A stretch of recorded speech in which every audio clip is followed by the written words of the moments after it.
আসসালামু আলাইকুম। Business idea 2017 চ্যানেলের পক্ষ থেকে আপনাদের স্বাগত জানাচ্ছি। আজকে একটি খুবই গুরুত্বপূর্ণ বিষয় নিয়ে আলোচনা করব।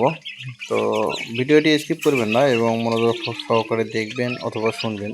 তাহলে আশা করা যায় আপনাদের যারা খামার করতে ইচ্ছুক অথবা খামার রয়েছে তাদের জন্য খুবই উপকার এবং কাজে আসবে। তো আজ আমি খামার থেকে একটি মুরগি মারা গিয়েছে। এই মুরগিটি মূলত মারা যাওয়ার পিছনে কারণ হচ্ছে ঠান্ডা অথবা স্যাঁতসেঁতে আবহাওয়ায় থাকার কারণে আমাশা, রক্ত আমাশা এবং আ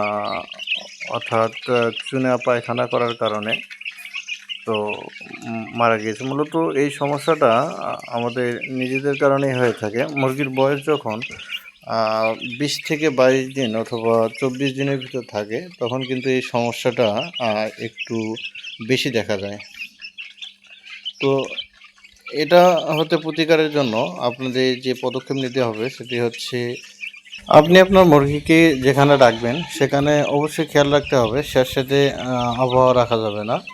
অর্থাৎ পানি যেন না পড়ে এবং মুরগির গা যেন না ভিজে যায় সেদিকে লক্ষ্য রাখতে হবে।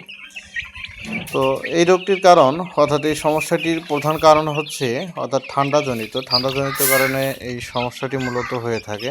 তো এই জন্য আপনাদের খেয়াল রাখতে হবে যেন মুরগিকে কোনোভাবেই ঠান্ডা না লাগে, উপযুক্ত পরিবেশে উপযুক্ত আবহাওয়ায় রাখতে হবে এবং সঠিকভাবে পরিচর্যা করতে হবে এবং সঠিক কোম্পানির ভালো মানের উন্নত মানের কোম্পানির খাবার খাওয়াতে হবে।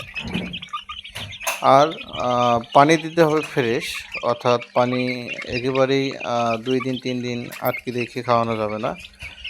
তো আর এর জন্য যদি কারো কোনো এরকম সমস্যা হয়ে থাকে তাহলে এর জন্য যে ঔষধ খাওয়াবেন তো দেখেন আমি যে ঔষধগুলো দিয়েছি সেগুলো দিলাম, আপনারা স্ক্রিনশট দিয়ে রাখতে পারেন।